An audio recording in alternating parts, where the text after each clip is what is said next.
তোমরা অনেকেই আমাকে জিজ্ঞাসা করো যে দিদি তুমি কি চিট ডে করো না? হ্যাঁ, অবশ্যই করি। 2 সপ্তাহে একবার করে আমি চিট ডে করি। দুর্গাপূজা ওয়েট লস সিরিজের আজকে হলো আমার ডে 14, আর আজকে কিন্তু ওরকমই একটা চিট ডে। সকালবেলা তো আমি যেমনটা রুটিন ফলো করি, জিরা ওয়াটার খাই, তাই করেছিলাম। তারপরে বাজারে গেছিলাম, বাজার থেকে এসে ব্রেকফাস্টের জন্য বানিয়ে নিয়েছিলাম ওটসের স্মুদি।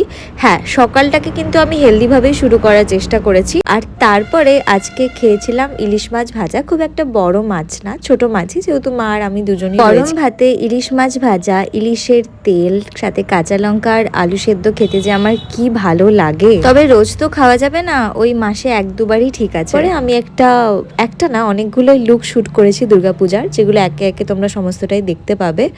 আর তারপরে খেয়েছিলাম মাটন, তার সাথে পোলাও। অনেক দিন পরে খাচ্ছি, এটা আমার favourite combo.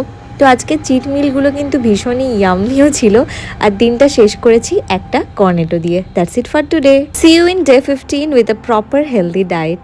Thanks for watching.